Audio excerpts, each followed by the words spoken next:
Vamos a comenzar esta segunda parte, como siempre, agradeciendo a los presentes por el desarrollo de esta jornada, tanto aquí como los que nos están siguiendo a través de streaming, el enlace que hemos puesto en la página web de la asociación, los que están removiendo en redes toda la información que aquí se está generando a partir de la etiqueta del hashtag #autor16. Arrancamos tocando puertas. Queremos buscar las mejores y más eficientes aldabas que los autores pueden tocar para acceder al mundo de la edición. Hemos visto una opción esta mañana con lo que hemos terminado, esta sección nueva que hemos llamado los booktubers, como el propio autor es el propio prescriptor de la obra y hablando de las bondades a modo de vídeos. Y hemos hablado también del fenómeno booktuber. Ese puede ser una manera de entrar a futuros y a posibles y nuevos mercados de lectores, pero también hay otros. Y bajo el título Las diferentes puertas de entrada en el mundo de la edición, vamos a buscar esas puertas en una conversación plural y cruzada que se va a encargar de moderar, que tengo aquí detrás, Antonio de Marco. El año pasado estaba allí y como... Sí, por lo menos están subido de atril. Sí, de categoría, bien, también. Y le estuvieron casi torpedeando el año pasado porque era el hombre que había estado en Amazon, y empezaron a hacer preguntas sobre Amazon y él lanzaba los balones fuera con mucha elegancia y dijeron, bueno, el próximo año te toca aquí. Así que le dejo el espacio, no sin antes recordar, como siempre, disculpar lo pesado que pueda ser, que los últimos 15 minutos me verán revolotear por aquí para dar la palabra a todos vosotros, a todos ustedes, para poder ampliar la conversación a todos vosotros y que todo se complete mucho más. Así que dejo y doy la palabra a este que pone aquí atrás, Antonio de Marco. Gracias. Todo tuyo. Vale, gracias. Ahora no soy Cristina Gumucio, ahora soy Antonio de Marco. Voy cambiando todos los días de cosas. Y además, muchísimas gracias Eugenia y Beatriz por haberme subido del Numancia, que donde estaba el año pasado ahí entre el público, como Jordi Évole, y ahora subirme aquí a que hable aquí. O sea que aquí estamos. Bueno, esta tarde queremos que no sea aburrida y que no durmáis mucho, porque esta es la mesa que yo he llamado de los heterodoxos. Okay. Veréis por qué somos todos heterodoxos, incluido yo, que hace los bolos, porque en esta mesa tenemos un poeta, que hasta ahora todos hemos hablado de cómo vender libros y esas cosas y tal, y nadie ha hablado de los poetas, pobres poetas, ¿no? Siempre estáis ahí marginados.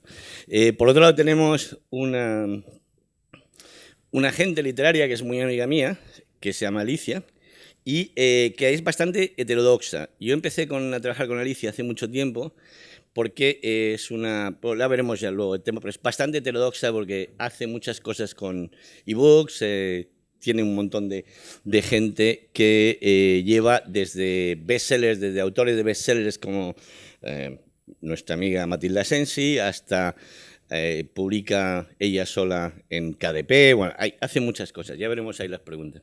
Y luego tenemos otro heterodoxo, que es mi amigo Fernando, porque este tiene varias gorras. Y en este negocio tener varias gorras es bastante jodido porque te pueden dar hostias por todos lados. Entonces, él es librero por un lado, y es donde empezó, pero una librería muy especial que son los cómics. También todo lo que hemos oído hoy era todo sobre casi literatura y vender y cosas, y nadie ha hablado de cómics, como si no existieran en la edición, ¿no? Y por otro lado, yo creo el mejor editor independiente, por decirlo así, es verdad, de los cómics, del libro de cómics. Y además es un vecino vuestro aquí de Bilbao, que podéis verlo todos los días ahí en la librería Joker. Bueno, pues vamos a empezar un poco. A ver, queremos un poco que sea bastante interactiva, vamos a dar bastante caña, o sea que os preguntaremos si podéis cortaros entre unos y otros y podéis cortar cuando queráis a la gente. Me empiezo un poco por las mujeres, con perdón, un poco así. Exacto, se me olvidaba, pero bueno. Empezamos por Alicia. Bueno, Alicia, el tema es... bueno, tiene un montón de autores. Alicia tiene una sensibilidad especial para el mundo digital. Es decir, ella publica, por ejemplo, a Matilda Sensi directamente en KDP, directamente como autopublicado. Es decir, diríais, bueno, autopublicado con mayúsculas, si queréis. Por otro lado, tiene autores que son noveles, como Bruno Nievas, que es un autor que empezó publicándose en Amazon, y ahora es un autor que publica en las ediciones B, si no me acuerdo mal, que lo está publicando. Tiene un autor que está por aquí de la asociación y que es vicepresidente o es un cargo, Javier Otaola, que no sé si está por aquí, pero bueno. Es decir, y lleva una variedad de autores, también autores extranjeros, representa a mucha gente. Y para mí, una cosa con Alicia que hemos hablado muchas veces es, bueno, tú... en este momento siempre todo el mundo habla de autores, ¿no? Como una única vía de autores. Ya lo decía Ratzinger antes que había distintos tipos de autores. Entonces, hay un tema aquí que es, realmente hay bastantes diferencias de autores. ¿Tú cómo ves el tema de los distintos autores? Porque hay autores con mayúsculas, que parece que si los publica Planeta o los publica una gran editorial, son autores con mayúsculas. Autores con minúsculas, porque lo publica un editor local. O hay autores que son H, que son autores híbridos. Hay un montón de autores. Entonces, me gustaría un poco que tú nos explicaras y nos pusieras un poco ahí, aclarar un poco sobre qué tipo de autores hay ahora y cuáles son las ventajas y desventajas, yo creo que vendrá muy bien como autores, y además, qué es lo que puede hacer un autor para ser híbrido, para ser autor con H, autor sin H, un poco de esto, no sé si te parece, que discutamos un poco de esto.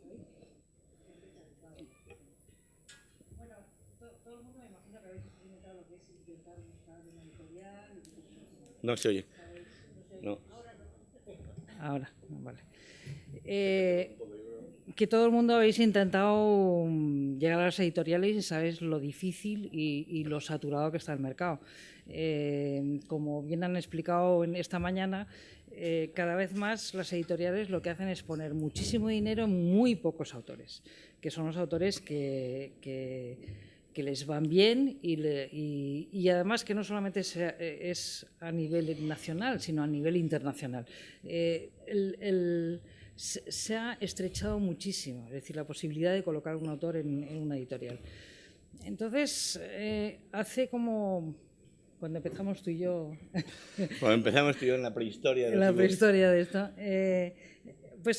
Hubo una serie de años que la siguiente posibilidad fue, cuando apareció Amazon y sus posibilidades de autopublicación, hubo una serie de gente que entró allí y pudo conseguir pues empezar desde esa vía, ¿no? Conseguir un nivel de ventas aceptable que luego les permitió traspasarse a pues las grandes editoriales a publicar en papel y tener un nivel de ventas y de distribución aceptables. Hoy en día esto cada día es más difícil. ¿Por qué? Porque un autor solo, es decir, es muy bonito eso que decía, ¿no? Es decir, ahora toda la gente intermedia no existe o puede no existir, es verdad. Es decir, un autor puede llegar directamente al cliente final, al lector. Pero ¿cómo te haces visible entre millones de libros? Eso es dificilísimo. El autor sigue necesitando ayuda. Lo que pasa es que toda la gente entre medias ha cambiado o tiene que cambiar. Y si no han cambiado ya, tendrán que cambiar. Es decir, a lo mejor no necesitan, por lo menos en un principio, una editorial. A lo mejor necesitan una empresa de comunicación. O distintos tipos de empresas que ayuden al autor a hacerse visible en un marasmo de millones de libros.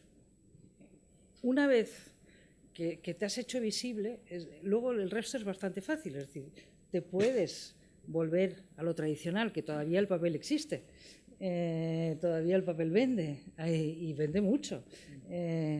Y entonces encuentras una editorial estupenda que en cuanto ven que algo se vende, pues te van a hacer caso. Y luego está lo que hablábamos, el famoso híbrido, ¿no? Es decir, las personas, pero ahí de nuevo son personas que han conseguido tener un nivel de ventas que ellos pueden guardar el digital y que el papel lo haga una editorial. Y eso es, para mí, hoy en día es lo más interesante. Porque el digital, los actores tradicionales, es decir, las editoriales no lo están haciendo bien. Su política de precios es malísima, es súper alto. Es decir, yo misma, que soy antipiratería, obviamente, cuando veo los precios, cuando quiero comprar un libro y veo los precios que tienen, me dan ganas de irme a bajármelo, porque dices, pero bueno, ¿cómo puede ser Pero tú, ¿cómo recomendarías a uno de los autores, cualquiera de los autores de aquí de la asociación, cómo recomendarías, qué es lo que crees que puede ser recomendar para ellos? ¿Hablar contigo? ¿Hacerlo directamente en Amazon? ¿Ir a un editor como Fernando si hacen cómics? ¿Cuál es tu recomendación? Todo depende, es decir, es que es muy difícil recomendar para todo tipo de autor. Pero más o menos, sí, algo así de... Yo creo que hoy en día la mejor vía es digital, empezar digital, pero buscar ayuda. Buscar ayuda de gente que les ayude haciendo comunicación, de gente que les ayude también a profesionalizar, es decir, lo que es el libro, porque muchas veces el autor empieza a escribir y parece que tiene un libro fantástico y fenomenal, pero hay una labor que siempre ha sido importante, que es la labor de edición que hacían las editoriales, que cada vez lo hacen menos, por cierto, de edición... de lo que es corrección de estilo, corrección ortotipográfica, etcétera, etcétera. Y hacer esos pasos, profesionalizarse ellos mismos y buscar a alguien de comunicación. Eso está clarísimo. Vale. No sé si... Oye, podéis interrumpir si queréis, ¿eh? Podéis... Claro, por eso. Interrumpe. Esto es para que sea... Si no, se van a dormir. Primero, es muy importante lo que dices, que hay todo tipo... ¿Se me oye? ¿Se me oye bien? Por favor. Bueno, hay todo tipo de escritores y, por lo tanto, de proyectos. ¿No se me oye bien? ¿Está encendido? Dale. Ahora. Bueno, no, lo que quería decir es que existe todo tipo de escritores y, por lo tanto, todo tipo de proyectos. El escritor no es ese señor que está en la plaza agitando sus brazos para ser amado, o que intenta a toda costa tener una foto de grandes dimensiones en los periódicos. No tiene por qué ser ese el camino. No ha sido el de muchísimos autores, tampoco es el mío, modestamente. Yo creo que el escritor primero es un ser reflexivo, que tiene una carga de experiencias y de vivencias que quiere descargarlas sobre una página en blanco y ahí encuentra la recompensa. Ese camino existe y está centrado exclusivamente en la aventura de procurar hacer buenos libros o buenos textos. Entonces, ese señor, ¿en qué se le puede ayudar a ese señor? Porque ese señor tiene que ser visible en todos los espacios. A lo mejor no lo quiere, su proyecto no es ese. El proyecto puede ser visible al cabo de los años porque ha hecho un trabajo que ha interesado a unas minorías muy pequeñas al principio, y esas minorías han crecido poco a poco, y al final también de manera modesta, y así consigue cierto prestigio. Pero el proyecto suyo no tiene nada que ver con el deseo de ser acariciado, de ser aplaudido, nada de nada. Eso, honestamente, lo he vivido. O sea, yo no tengo nada que ver con la búsqueda de la fama. Yo no quiero ser acariciado. Yo soy feliz con mis pequeñas cosas. Y mi aventura consiste en procurar decir algo. Que lo logre o no, eso ya lo tiene que juzgar el lector. Pero luego, tanto eco. Yo esta mañana escuchaba a estos señores hablando de estrategias y lo tenían todo clarísimo. Y dice, ¿dónde está el escritor que no busca ese camino? ¿Dónde está? Perdona, bueno, yo no sé si conocéis, supongo que todos conocéis a Javier Yazoqui, que es un frustrado músico, ¿no? Sí, más o menos. Frustrado en casi todo. Bueno, como esto, por eso somos heterodoxos aquí en esta mesa, no somos ninguno ortodoxo. Vamos a ir en contra de lo que se ha hablado en inglés esta mañana, casi, ¿no? Entonces, no sé si lo conocéis, es un magnífico poeta. Lo que pasa es que el problema en los poetas es que tú vas ahora a cualquier librería y los poetas están al lado del baño, a la izquierda y a la derecha, y en vez de tener las columnas de poesía tienen solamente dos baldas y siempre están al fondo a la derecha antes del baño. No sé por qué cojones, bueno, pero algo se han dado los poetas. Perdona que... Y hay una cosa que a mí me gusta todavía más, es que de repente en una librería como de 300 o de 20.000 libros hay 120 poetas. Yo intenté, para poder ver y leer antes de conocer a Javier su poesía, fui a un sitio de la Casa del Corte Inglés, de la Casa del Libro en Madrid, pregunté por ahí y me dijeron, ¿cómo? No está ni en el ISBN, no aparece en ningún lado. O sea que bueno. Entonces, mi pregunta aquí, siguiendo tu hilo, para ti es, bueno, perfecto, y yo estoy a lo mejor parte de acuerdo con lo que tú dices, aunque no del todo. Y hablando con un poeta me decía, bueno, es decir, olvídate de autopublicación los poetas, olvídate de nada. Y digo, ¿cómo carajo un tipo que hace poesía, que no hace novela ni cosas, entra en este puñetero sector de publicarse? Él me decía una cosa que dice, tienes que ser parte del grupo. Si no eres parte del grupo, nada, tienes que ir a Mentira. Bueno, y por eso, te voy a decir, Mentira. ahora hablo contigo, por eso es el tema. Entonces, me dice el tío, tienes que ir al grupo, tienes que escucharte a todos los poetas, tienes que irte a tomar copas con ellos. Esos son los que no aman la poesía. Bueno, por eso, entonces, me gustaría tu punto de opinión. Por este señor decía, no, hay que hacer eso, olvídate, si te autopublicas eres un autor, no con A, sino con menos A.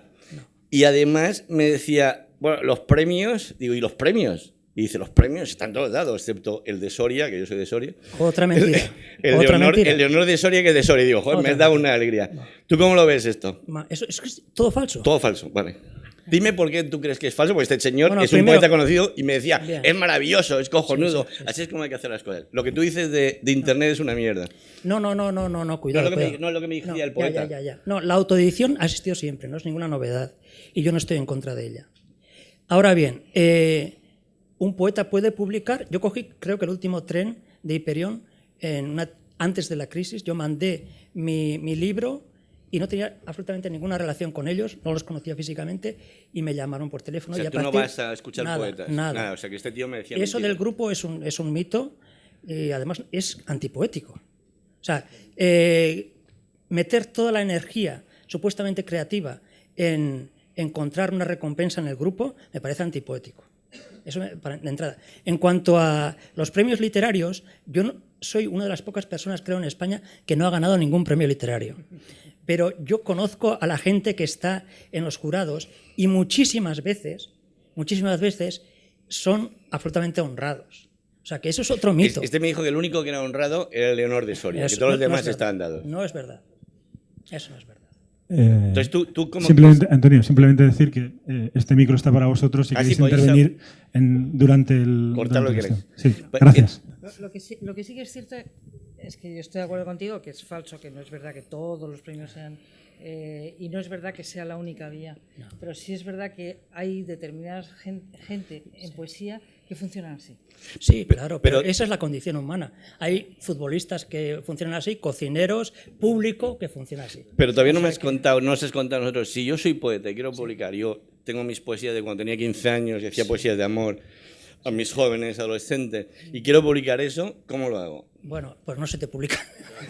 O sea, llegamos a la misma conclusión. No, Entonces, llegamos a esa conclusión que ni mi amigo poeta ni esto funciona. No, mira, Esto es la heterodoxia más hablando grande, en serio, yo te he dicho que yo cogí el último tren antes de la crisis y ahí ya se estableció una confianza con la editorial y entonces me publican lo que mando, ¿no?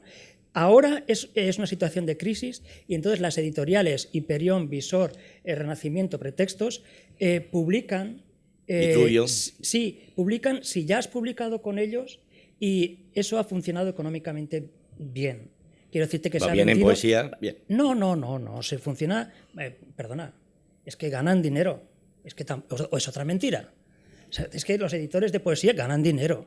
Modestamente, pero es verdad. Eso lo hago porque hables, no te crees que... No, porque es así, es la verdad. Es que hay muchos mitos, ¿sabes? Lo que pasa es que en este momento la situación está muy dura.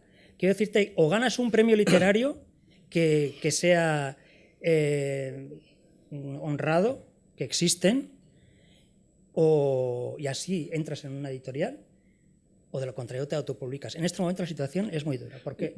Porque están perdiendo dinero. Entonces, solo te publican si no lo hacen, si no pierden dinero.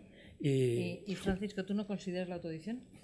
Yo tengo mucho respeto por eso, pero yo no tengo ese problema. Pero yo entiendo a la gente que no consigue ganar un premio literario que se autopublique, me parece totalmente correcto. Yo quiero hacer una pregunta. ¿Hay algún autor de poesía entre el público? Y podríamos preguntarles si os publican y cómo os publican.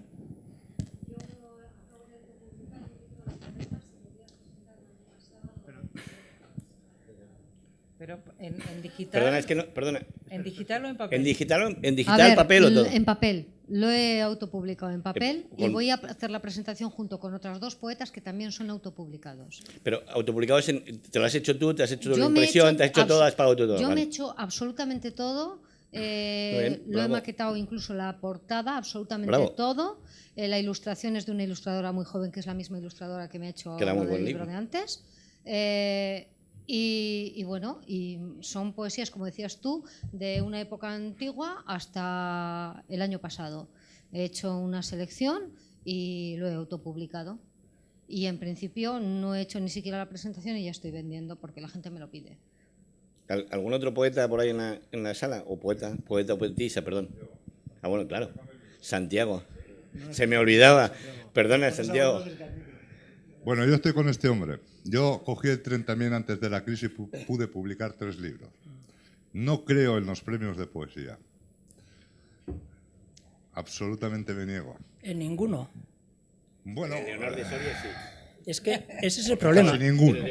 En ninguno. En casi ninguno. Ya, claro, el casi, ese adverbio es importantísimo. Hay un grupo de poetas Sí, que, sí, que eso es están verdad. por ahí, Sí, que eso son es del también, orden. eso también existe. Y a partir de entonces mi último poemario me lo he autopublicado, pero porque lo he querido regalar a 4 amigos, porque ni lo he presentado. Y con la crisis que hay, y el año pasado fueron aproximadamente 1987 libros de poesía publicados, creo que fue. Tú me dirás a mí, si no sé de poesía aquí, y hay casi 2000 libros publicados, ¿de qué vamos a vivir? Pues de nada. Quiero decir que está complicado. Santiago, hay que fijarse mucho en los miembros del jurado del premio. Claro, si tienes confianza en la rectitud moral de esas personas, entonces puedes participar. Ese es el problema, ¿entiendes? Sí, claro, sí. hay que conocerlos o hay que... Tú sabes que Antonio Colinas no va a hacer trampa. Tú sabes que es un hombre recto. ¿Entiendes? Una última pregunta. ¿Tú crees sobre poesía? Que estamos liados con el tema de poesía, Javier. Que es un tema que a mí me apasiona, como bien sabes. El tema es, ¿tú crees, si ves en España y ves el número de editoriales de poesía, puede haber, no sé, 300 o 500 o más? Y muchas de ellas son muy locales. ¿Tú crees que influye eso en la edición de cómo entra un poeta si está en un mundo local y es una editorial local que empieza y luego a las grandes poesía Visor o estas cosas? ¿O crees que eso puede ser un camino de entrada de un poeta, publicar con alguien de aquí, de Bilbao o de Vitoria, no sé qué, o de Soria, no sé qué, y de ahí luego saltar al mundo? ¿Tú crees que eso puede ser o no? Es una pregunta. Antonio, la gente hace lo que puede. No, claro, las editoriales, el problema de la poesía es la distribución. Entonces, las editoriales que distribuyen bien son Hiperión, Visor, Pretextos y Renacimiento. Entonces, claro, entrar ahí no es tan fácil. No es tan fácil, ese es el problema. Pero puede ser un camino publicar con alguien. Es decir, mi pregunta es, ¿tú cómo lo ves? ¿Puede ser un camino publicar con una editorial local pequeñita o autopublicarse, como hacen esto, y luego saltar a una más nacional con buena distribución? Es decir, primero vender en Bilbao y los alrededores y Ellos luego no- irte a otro o no. Creo que no se enteran. No se ese enteran, es el vale. problema. Ok. No sé, perdona. ¿Y por qué no? Yo además pienso, es decir, justamente en poesía y en teatro, que también es otro... Al fondo a la derecha también. Exactamente, al fondo a la derecha. Creo que lo digital podría ser una oportunidad. Sí. Vamos a Lo dejar que está hablar a haciendo. Fernando. Pero es verdad, Ahora nos toca con Fernando, no te es preocupes. verdad que Internet ha sido una gran aliada de la poesía, de los géneros literarios que son minoritarios. Eso está clarísimo. Bueno, pasamos de una parte heterodoxa y minoritaria, aunque al fondo a la derecha, con otra parte que está también al fondo a la izquierda, en las grandes librerías, pero que tiene sus librerías especializadas. Así como poesía hay pocas, de teatro hay un par de ellas en España, pero de poesía no hay librerías especializadas. Sí que hay librerías especializadas de cómic y hay varias en España y hay editoriales. Bueno, Fernando es el director de Astiberri, que es una de las editoriales independientes. Soy un editor, no soy jefe de nadie. Bueno, No. eres el dueño No, del no. Pectre. Bueno, es Por uno de quitarme, ellos. que ya me echaré flores, no te preocupes, pero que no, que es para que somos varios, estoy al nivel, ¿eh? Yo no le mando a casi nadie. Yo no sé si sois muy yo, del mundo del cómic, no sé si estáis muy al tanto de lo que es, porque eso también otra parte de la derecha. Nos gustaría un poco, bueno, a mí me gustaría que si hubieras publicado Juegos de Tronos en este momento estarías retirado, espero que no lo has hecho, pero has publicado gente muy buena como Paco Roda y como gente que has descubierto, estás publicando gente tanto española como gente internacional.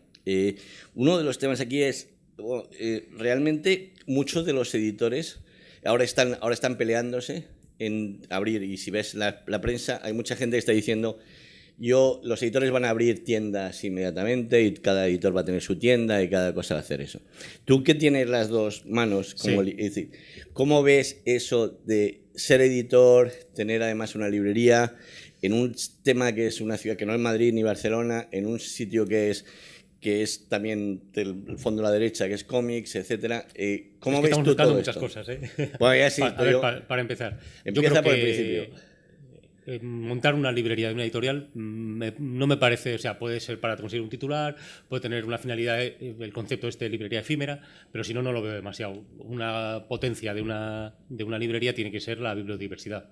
Y si te centras solo en tu... Hombre, si es fondo cultural, pues bien, porque puedes llenar bastantes librerías solo con eso, ¿no? Pero si eres una editorial de un tamaño medio así, yo no veo mucho sentido a montar una librería de una librería con una editorial. Sí, pero te quiero decir, es que eso es una cosa. Y otra cosa es que vengo de una tradición que hay bastantes ejemplos, no solo nacionales, sino internacionales, de libreros que les pica el gusanillo y, junto con otras personas, montar una editorial. Es decir, yo tengo con 23 años, con un amigo, montamos una librería sin saber muy bien de qué iba eso, sobrevivimos por casualidades o aciertos o lo que fuera, y en un momento dado, con otra gente con la que charlábamos, pues los bilbaínismos de estos, pues porque esto se hace mal, nosotros sabremos hacerlo. Y al final montas una editorial, pero lo que une Joker y Astiberri es que casualmente yo estoy en los dos sitios. Pero no es ni una librería de una editorial ni una editorial de una librería. Creo que la distinción es... por lo menos se conviene reseñarla. Eso sobre lo que me estabas diciendo. Y luego me habías preguntado que yo como dos ideas es un poco no también manejo. la misma pregunta que hablábamos antes. Es decir, si yo soy un autor de cómic, si yo tengo 25 años, me gusta mucho esto, y otra vez, es decir, ¿qué hago yo? No sé si hay autores de cómic aquí, pero ¿qué hago yo para publicar mis textos? Aparte de que sea... A ver, voy contigo, te llamo, me voy a tomar chatos por ahí. Normalmente es lo mismo, que es primero tienes que ganar visibilidad. El cómic tiene una ventaja evidente, es visual. O sea, es muy fácil en 5 minutos saber si por lo menos tienes una destreza, una calidad mínima, ¿no? O sabes narrar en viñetas, has puesto en esa página se entiende o no. Hombre, por desgracia en literatura también pasa, ¿no? Que con leer 2 párrafos sabes si se entiende o no, si ese tío sabe escribir. Pero bueno, pero en cómic es más sencillo. Entonces, el cómic es un medio con una tradición mucho más grande, igual que la literatura, de autoedición. Ya desde el movimiento underground en Estados Unidos, los fanzines, etcétera, etcétera. Entonces, es muy común que los autores te juntas 4 o 5, te haces tus cómics, los fotocopias, los distribuyes y se van viendo por ahí. Entonces, puedes ir publicando primero en fanzines, luego publicas en revistas un poco mejores que fanzines o fanzines más elaborados. De hecho, ahora los fanzines están impresos en risografía, son casi productos más artísticos que de aficionados. Pero bueno, eso es un movimiento distinto. Pero un momento, esto es una cosa muy interesante que otro día íbamos Fernando y yo, y es que cuando hablamos de autopublicación, los primeros que se han autopublicado en la vida han sido los cómics.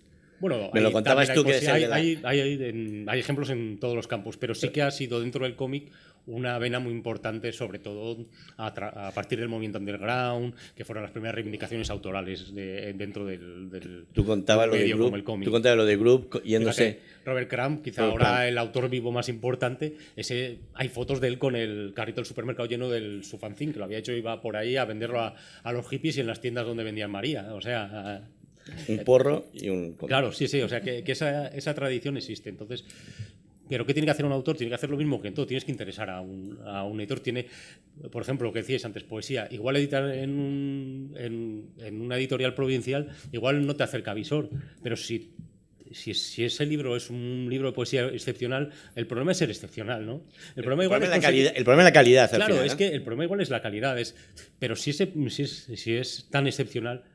y le dan la brasa a Chus Visor y le dices, léete por Dios, pues igual un poema se lee. Y si es tan bueno, y si eres el mejor poeta de esos últimos 5 años, el problema es que no todos somos el mejor poeta de estos últimos 5 años.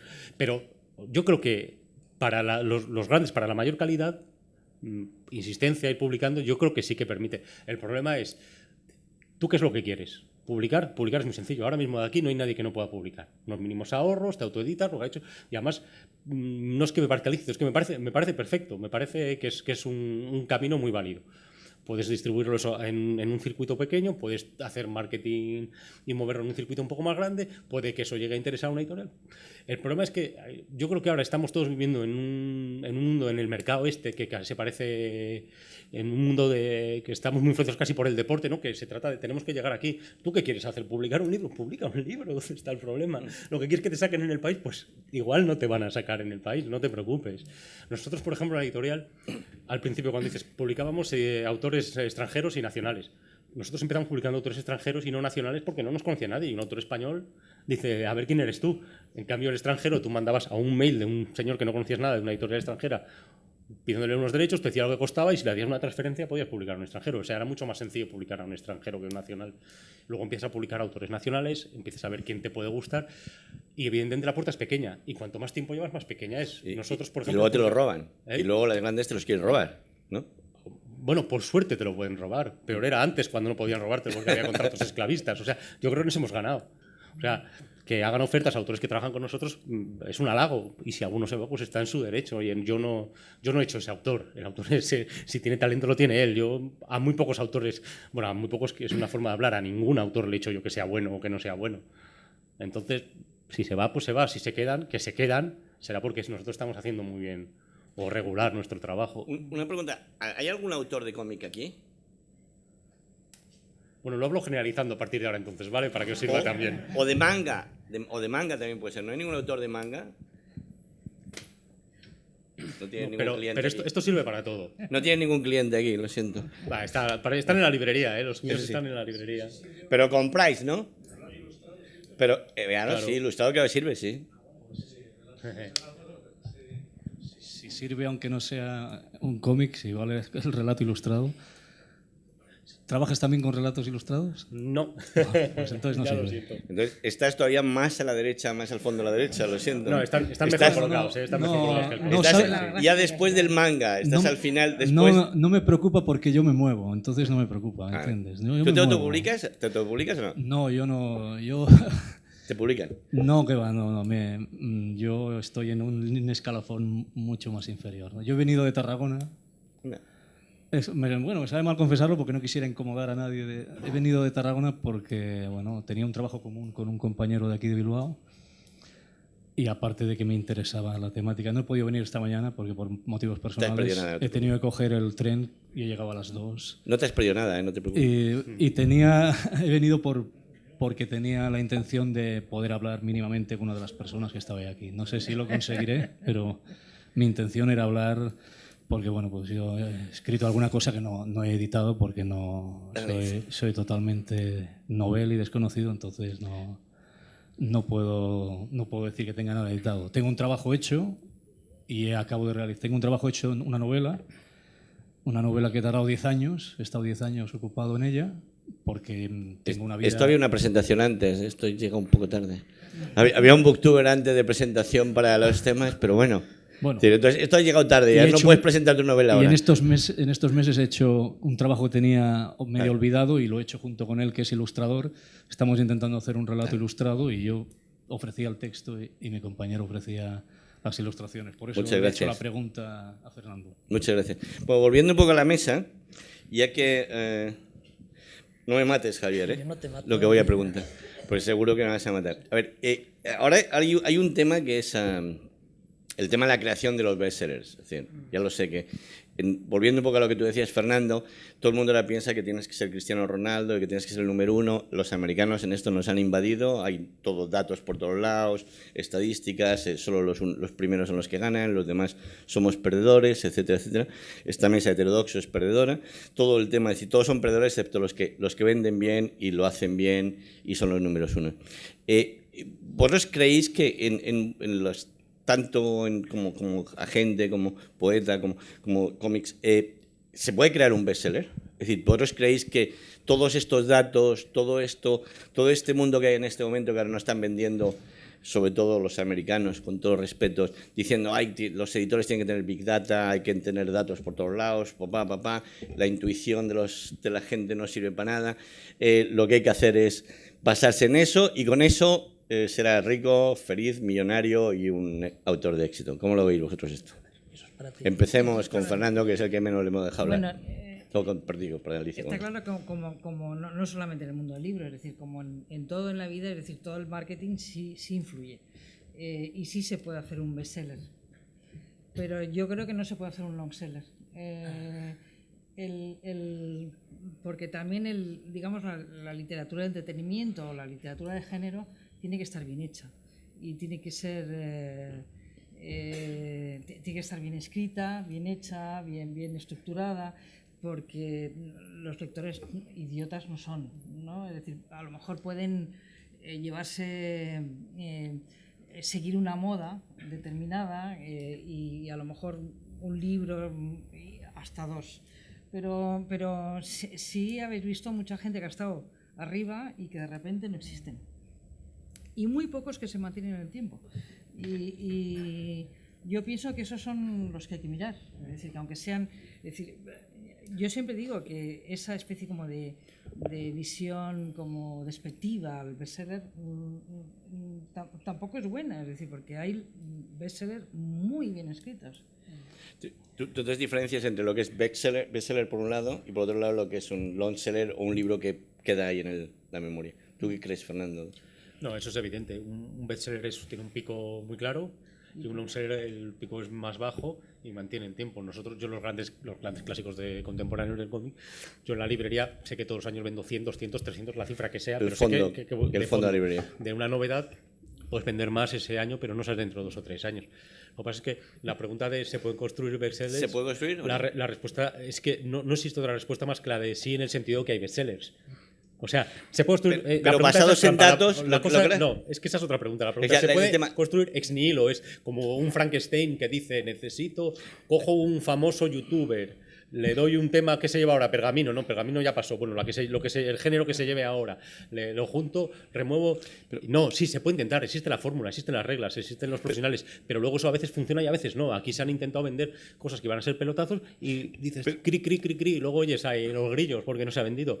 Algunos funcionan y otros no, es decir, claro que existe una metodología.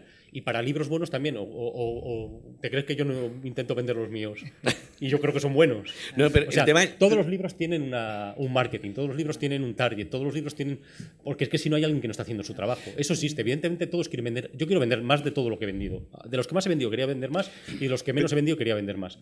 Eso es parte de tu trabajo. Pero... ¿eso significa que solo un tipo de libro necesita una estrategia promocional? No, pero es una estrategia. Lo que pasa es que cada vez se da más cuenta la gente de que eso lo tiene que hacer entre todos. Eso tiene que funcionar de muchas maneras. Hay una línea en la que todos los eslabones tienen que trabajar para eso. Yo te cuento una experiencia cuando yo dirigía Mondadori, que creamos un bestseller realmente. Vendimos 40.000 ejemplares de un título de unos hippies de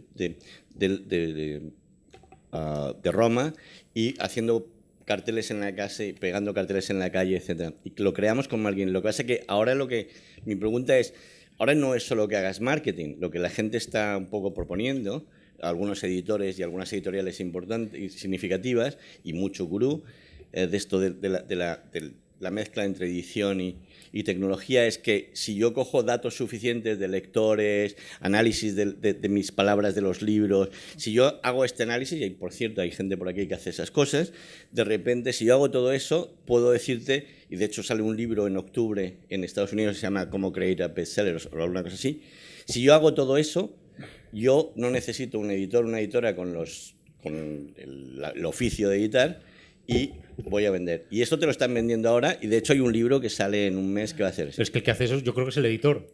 Lo llamas de otra manera, o lo puedes llamar editor científico con eso, el editor Frankenstein o como quieras, pero ese es un señor que está haciendo de editor. Hay cálculos de todo tipo, también en la actividad política, ¿no? Claro. El otro día leía un chiste, creo que era en Le Monde, que decía un señor, dígame cuáles son sus miedos y le haré el programa. Entonces, claro, hay siempre gente que está calculando cuáles son los deseos, por dónde va la rentabilidad de las cosas, por supuesto. Lo que pasa es que eso no siempre funciona. Claro, no es científico, eso no existe en la fórmula. Un señor del que yo he vivido durante muchos años, pero de muchos, cuyo nombre no puedo decir.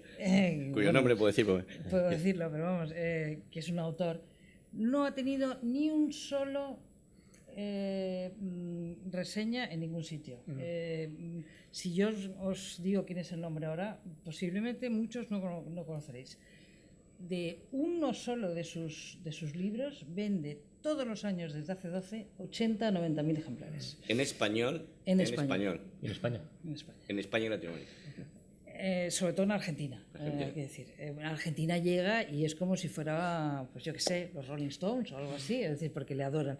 Y ese señor no lo conoce ni Dios. No ha sido un plan de marketing ni nada. Simplemente ese libro lo coges y no lo puedes dejar.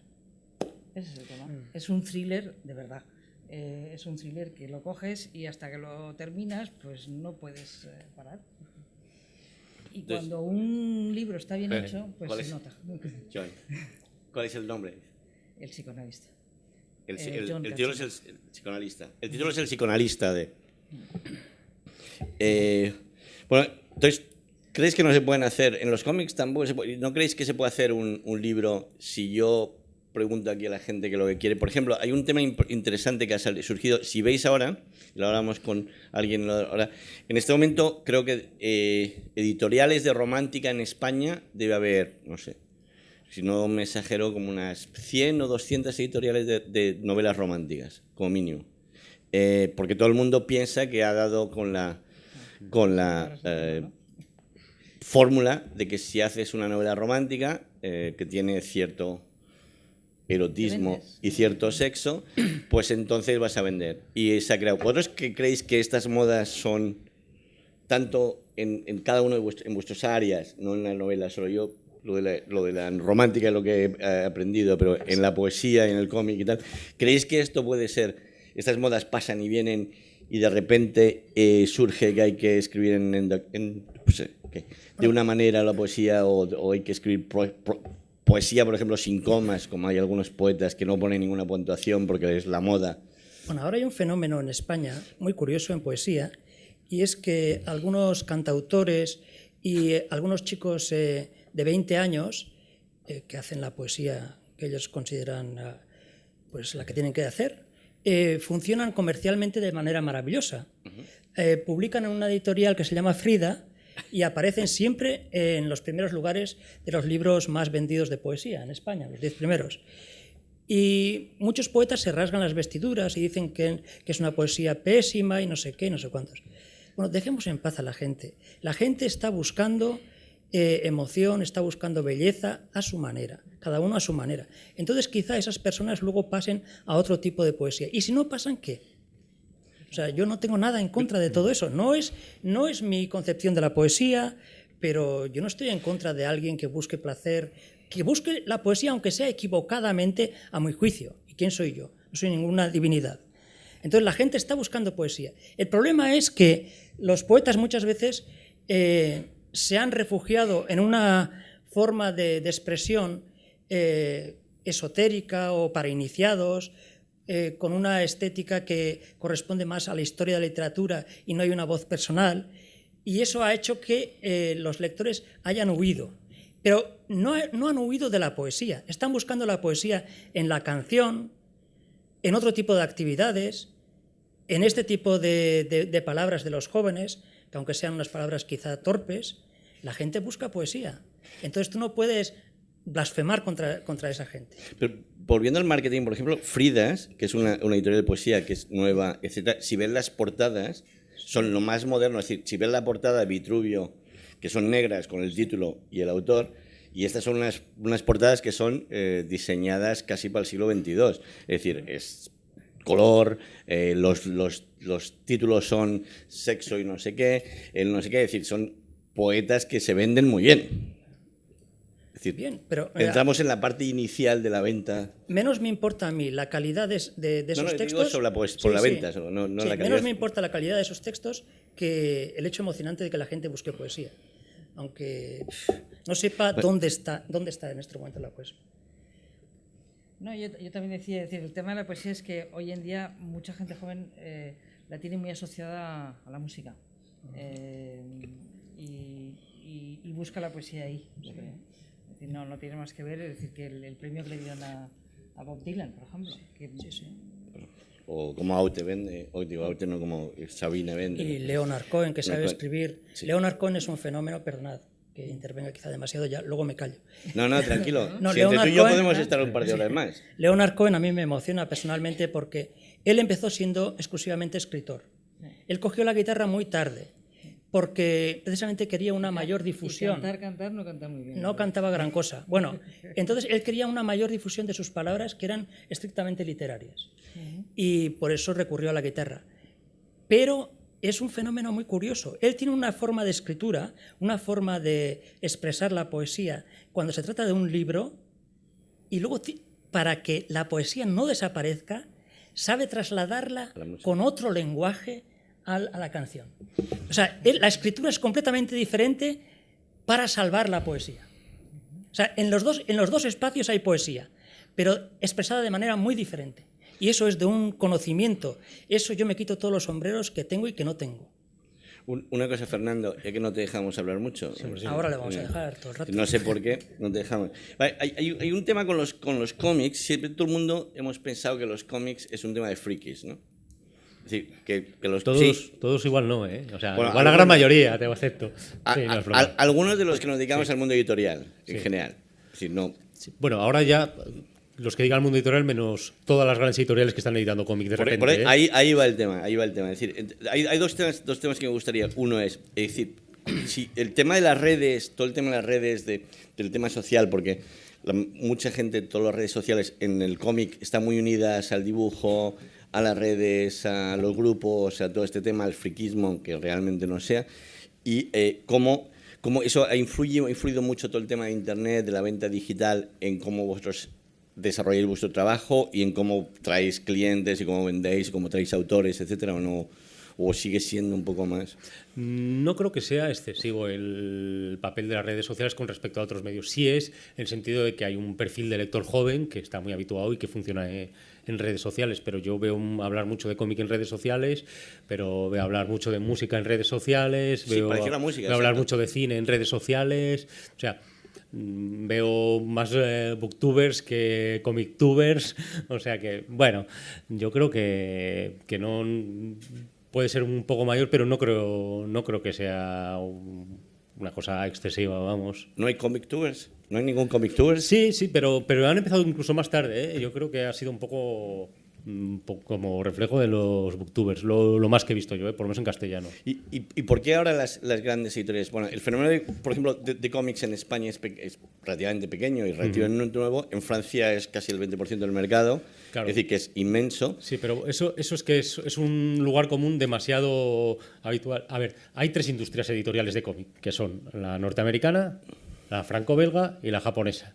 Y no hay más. Entonces, cuando dicen, ¿por qué no estamos como los franceses? Dicen, pues porque estamos como los alemanes, como los suecos, porque no hay industria. Sería muy largo y el desarrollo de por qué lo que dices el friquismo, por qué se considera una subcultura el cómic, porque hay que analizar desde la época de Franco, que no permitió avanzar el cómic como en Francia, fue creciendo con la población. Hay un caso que es paradigmático, es la revista Pilot, que fue creciendo, la que publicaba Asterix, pero luego hay Moebius, o sea, que fue creciendo con sus lectores. Y entonces un chaval que empezó a comprarla, hubo una generación que empezó con 12 años y la seguía comprando con 25, porque ahí estaba Bilal y estaba gente que le estaba contando otras cosas. En España teníamos Hermanos Lobo, que no era lo más parecido. Sí, pero no es exactamente. Entonces, la situación es... murió Franco, porque así nos llegó la democracia, tampoco inventemos ahora historias, y hubo un boom, y todo lo que se había publicado en 30 años en el resto de Europa llegó de repente. Tuvimos el momento de los 80 del boom del cómic, donde se mezclaron muchas cosas, igual un poco hasta de manera un tanto extraña. Y eso que él define muy bien la palabra, ese boom explotó, pues porque no había una base sólida de aficionados, de obras de calidad, etcétera. Y entonces ahora, a partir de, vamos a decir, de principios de siglo, se ha ido formando un nuevo movimiento del cómic, que es lo que ha venido un poco englobado en este concepto de la novela gráfica, que tiene una base, yo creo que más sólida y más lenta, en la que ha influido muchísimas cosas. Han influido que hay editoriales que han apostado por ello. Ha influido que hay autores que han mirado al extranjero, han visto lo que están haciendo y están haciéndolo. Ha influido que la gente de mi generación, que yo creo que es la generación mayor de esta gente que se ha criado leyendo cómic, está en los medios de comunicación. Ahora hay un premio nacional, en prensa se puede encontrar, en prensa normal. Yo cuando empecé la reseña de cómic te venía en el suplemento juvenil. Sí. Ahora viene en el de cultura. Digo, no es que venga mucho, pero ya viene en el de cultura. Entonces, poco a poco se ha ido normalizando eso. Entonces, ¿Alguna cosa tanto para cualquiera de los heterodoxos que estamos en esta mesa? Aunque no escriban... Aunque no vale, escribáis, sí. aunque no hagáis cómics, aunque no autopubliquéis, todo lo que queráis. Vale, sí, una pregunta. ¿Qué opináis de las editoriales, que suele pasar mucho, mandas una novela, te la leen, o bueno, editoriales, perdón, agencias. ¿Para quién va la editoriales? pregunta? Para cualquier. Para la gente mejor. Para la gente más que igual. escribe. Entonces les mandas la novela, te la leen, te dicen que está muy bien, pero claro que el tema está como está, pues no se puede publicar, y te sugieren publicarla con ellos en una editorial en digital y te cobran un dinero por correcciones, etcétera, etcétera. Y bueno, tú crees que dices, va, pues como me han dicho que está muy bien, pues la pongo allí, y luego resulta que, claro, pues vendes como todos, nada. Pienso que hay mucha gente que está haciendo dinero con eso. Ya. Yo creo que eso es más duro. Hay mucho kinky que te cobra dinero por publicarte libros. Exacto. Y luego ni te lo distribuyen, ni al final te quedas en tu casita con todos los ejemplares. Yo pienso que para pagar es mejor que pagues tú a gente que haga el proceso, pero tú controlas el proceso de alguna manera. Pero no una gente que además es que yo he visto, piden verdaderas barbaridades y luego te exigen que tú vendas 300 ejemplares. Yo te puedo poner un ejemplo, no te puedo decir quiénes son. Pero impresionante, vamos. Yo te puedo decir un ejemplo de una autora con la que trabajamos. No te puedo decir el nombre de quién fue porque es una editorial grande de autopublicación. Le cobró 3.000 y pico euros, le dio una caja de libros, le imprimió, no sé si eran, me parece, 250 o 300. Cogieron 50 la editorial, le dieron la caja a ella con el resto y dijo, bueno, llévate a casa y haz con ella para lo que quieras. Y dice, bueno, ¿y la promoción? Y dice, no te preocupes, pondremos alguno en Guadalajara, en no sé dónde, no sé. Y hay que tener cuidado. Mi recomendación es tener cuidado porque hay mucha gente por ahí. Es que yo creo que ahí se han mezclado dos cosas que no son exactamente lo mismo, que es una cosa es un editor y otra cosa es una empresa de servicios editoriales. Tú dices, yo quiero sacar un libro, perfecto, si es que hay mucha gente... tienes tu derecho, quiero hacerlo, tengo bastantes amigos y quiero que lo tengan mis nietos, que son 45. Pues te buscas una empresa de estas que te lo maqueta, que te lo pone la portada, incluso te lo puedo corregir ortográficamente y tal.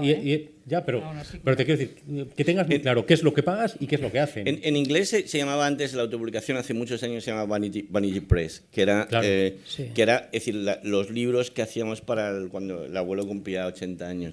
Y entonces hacíamos 50 copias con las bien hecho, te lo hacía alguien, un periodista, un amigo te lo escribía, etc.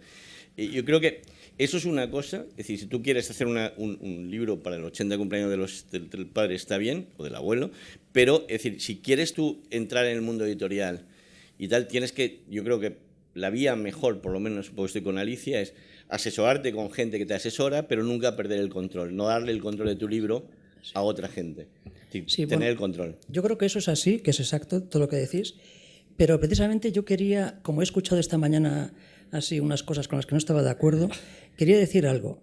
España tiene anualmente una cita con la tristeza o con la cólera.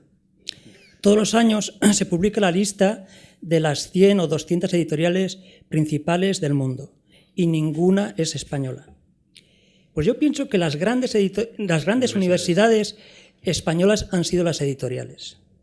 Es decir, y al frente de esas grandes universidades han estado grandes pedagogos. Yo pienso en Jorge Herralde con Anagrama, en Beatriz de Moura con Tusquets, pienso en Jaume Valcorba con Acantilado, pienso en Jesús Munárriz con Hiperión, Chus Visor, Manuel Borrás con Pretextos, Carlos Barral, por supuesto, y veo ahí a Fernando Savater. Fernando Savater tuvo, cuando tenía 23 años, en 1970, un editor, un señor que creyó en él, que era Jesús Aguirre, que estaba al frente de Taurus, y le publicó el primer libro, que era Nihilismo y Acción.